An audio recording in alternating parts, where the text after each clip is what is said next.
So look, it's Monday. We're in Chicago with Jeff England of Hubbard Radio. It'd be nice to get to know you a little bit more.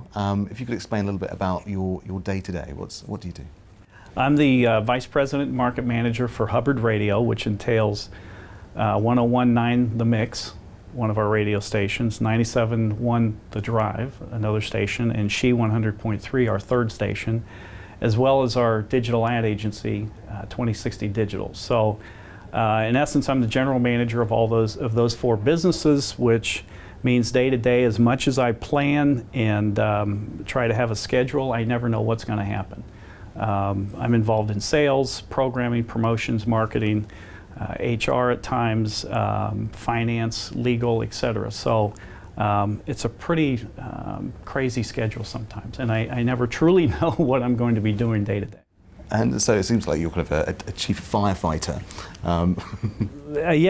Putting out fires, or I like to put it, finding solutions. Yeah. So. And what's prepared you for this? Or what did you do before you entered this industry, and what kind of experience have you had? Prior to radio, I was a salesperson for a glass housewares manufacturer, which I don't know really prepared me for this.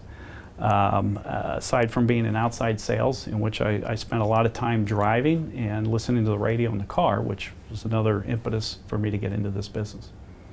And over your life, what's radio, what's audio meant to you? What role does it play? I've always listened to the radio. I'm going to date myself, but I vividly remember getting a clock radio for Christmas one year, and I was enamored with the technology of the day, because I could go to bed listening to my favorite radio station on a timer, and I could wake up when the alarm went off. It turned my favorite radio station back on, which that station was WNCI in Columbus, Ohio. So I listened to radio a lot then as a young person. Throughout my life, I've spent a lot of time driving in sales, and listened to the radio a lot then as well, prior to getting into the business. So it's always been important to me, and I think audio's always been important to people as humans. That's how we communicate. And so I mean, that for me, that's the first time I've heard of kind of a smart radio. Yes, yes.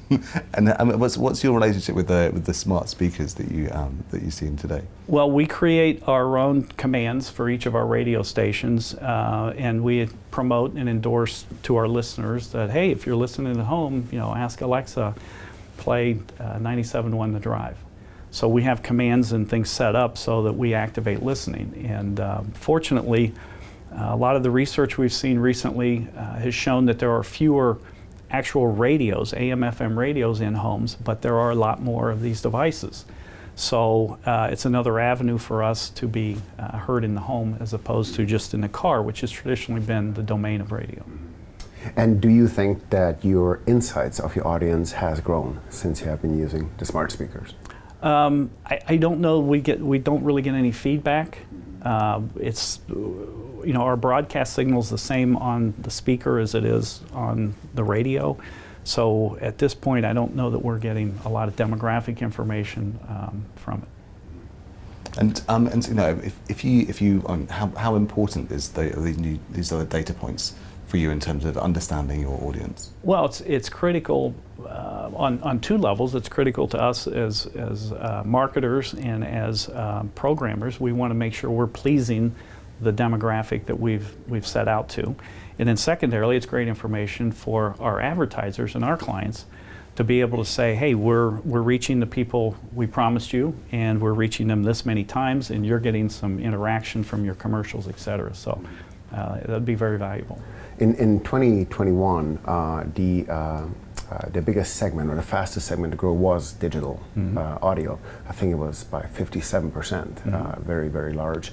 Do you find that you are getting enough input and insight to fully capture this growth?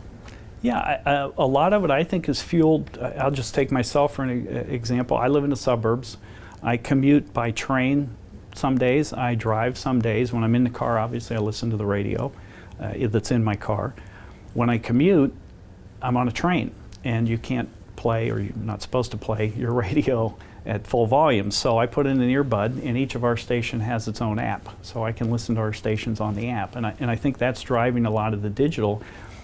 folks are using their personal devices, cell phones, so much that that's driving a lot of the increased usage. If you can, or you want to share, where's the slider between broadcast and app? It varies, which is interesting to me. It varies a bit from 10% to as high as 30 or 40% at times, and we look at that monthly. It's tending to be more on the 20 to 40% range than the 10% range these days. And again, I think the pandemic and people's lives being disrupted and not being in their cars as much has driven some of that as well. Now we're looking at what's best practice for audio advertising, asking people to kind of cast your mind back. Can you remember the first radio ads that sticks out You know, years later? I don't know that I remember the first ads, but I remember the trend was to be loud and make outrageous claims. There were so many automotive commercials where people were yelling at you about the deal that you had to come down this Saturday and get this deal. Fortunately, that's gone, and I think we're much more thoughtful in how we produce commercials, and the ads are better written. They're more engaging, and they engage you on an intellectual level, not a cerebral level or a level where they're just blasting you with a message. What's your take on the concept of the jingle? It works. There were so many jingles, you think, over your time growing up that you've heard. If you hear them today, some of them haven't been used in 10 or 20 years. If you hear them, you still remember them. Did you ever sing along? I still remember an advertiser in Atlanta that started there, and they're now nationwide, Longhorn Steaks. And they had this kitschy country song about Longhorn Steaks, and I'm talking about Longhorn, and you couldn't get it out of your head. And they did a great job with it, and their business grew immensely. Yeah, what we're hearing is, if you're able to inspire someone to fire up their vocal cords in the real world, which is where we all are, right? And if that point of inspiration can come from the ad, whether you then sing the jingle, tell a friend something outrageous, or you then are able to kind of talk back to the device that you're listening on, then that's where you kind of really can increase that kind of retention, and then on your side, you understand what's going on at that point. But I'm not sure if you're familiar with Roy Williams, the Wizard of Ads, and I love his commercials. You can go to any market in the country and hear one of his commercials, and you know it's his, that it came from his company, because they are. He's such a great wordsmith, and he's able to hook you with humor and surprise and delight, all in one commercial. Amazing. I've not heard of the Wizard of Ads, but I will definitely look him up. Now, looking forward at kind of the growth of the industry. What's your view? Are you in a good place? Are you bullish about the future? Yeah. I think the industry, obviously we took a big step backwards through the pandemic. Listening levels went down, ad spend went down. That's slowly recovering. We'd like it to go faster than it is, but it is recovering. We're going in the right direction.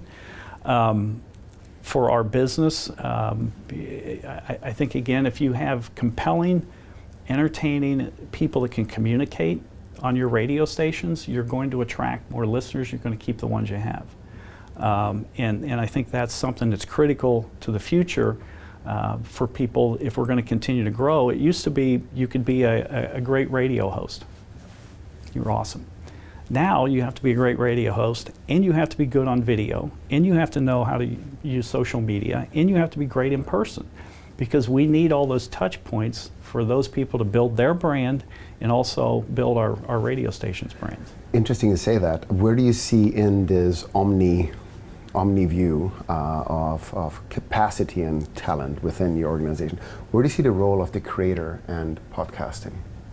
Podcasting's very interesting. To me, it's a very narrow audience. That's people are obviously very much into whatever the content is or the topic. But there's very few podcasts I've seen are broad enough or big enough on their own to be commercially viable. I read it was 800,000. I think it's 1 million now. People are actually podcasting. I also read that less than 1% of them are actually commercially viable, meaning they're transacting money, and even a smaller percentage is actually profiting or making money.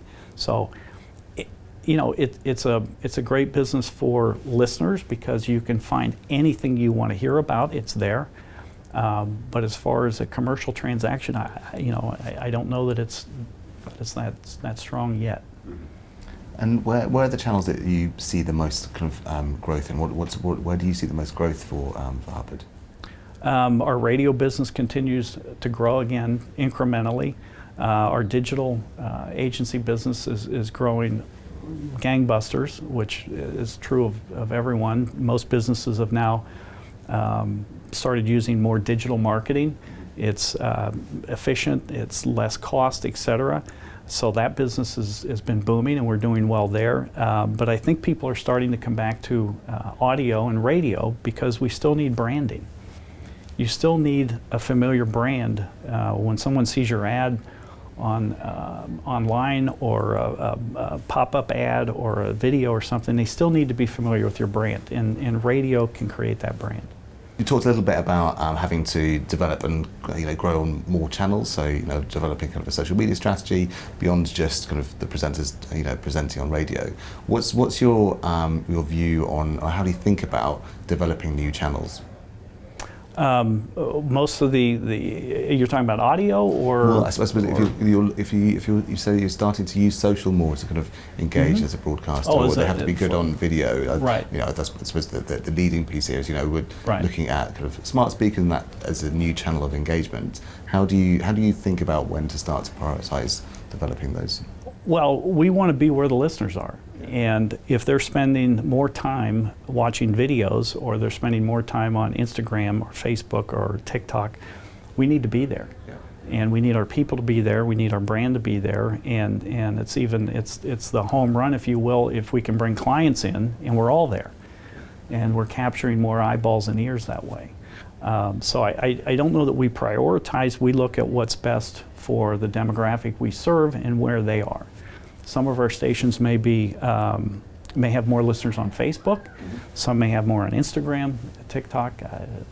We go wherever they are. Fantastic. Now look, we're obviously championing, looking forward into the future of the industry. So if you were a new entrant, if you were kind of a college leaver today, looking to kind of get a career in this industry, what would your advice be to those? Well, I would say the two biggest areas of staff numbers of people we have are sales and programming, and most people want to be on air and want to be a talent. There's a multitude of places you can get training. I know Illinois Media School here in Chicago does a great job of giving you hands-on training and skills so that you can go on and be a production person, an on-air talent, different things in that regard. So that's available, and I would say go do it if that's what you want to do. In sales, I mean, we look for great salespeople who can talk and sell a multitude of products, because as we said, we've got radio and we've got the full gamut of digital products. So I think there's great opportunity there. Reach out to whoever, whatever contacts you can find at radio stations or digital agencies, et cetera, and ask for a job. So talking about the future of radio, I mean, right now on smart speakers, you use the smart speaker to start to stream, and then you listen. Do you see, looking into the future, a more interactive form of radio with smart speakers, and then what would that look like? Well, I would hope so. I don't know the future. I wish I could tell you. But I think that would be great if we had more interactivity and we could have a two-way conversation. That's always been a challenge with mass media, is it tends to be one direction, us sending something out, and we try to cater to and craft it to the target audience, but we don't know until we do research, and that's always done outside of the actual product. Right, and with regards to your advertisers, do you share data with your advertisers? Sure. For example, on our apps, we do get feedback. We have people register to be part of the listener club on our app, so we do get some data that way. But it's not real-time streaming. They can vote on songs. They can, we record their time listening. They can win prizes, tickets to shows, etc. that way. But that's really the only way we can interact with them right now is through the app. Awesome. Now just in closing this out, if people want to know a little bit more about Hubbard Radio or to listen to one of your stations, what would you recommend people should listen to get a flavour? I have 3 children and I have 3 radio stations, and I learned a long time ago you have to mention all of them. So 101.9 The Mix, 97.1 The Drive, and She 100.3, and they're available on our apps anywhere in the country. Amazing. Lovely. Thank you so much for your time this morning. Thank you. Very much.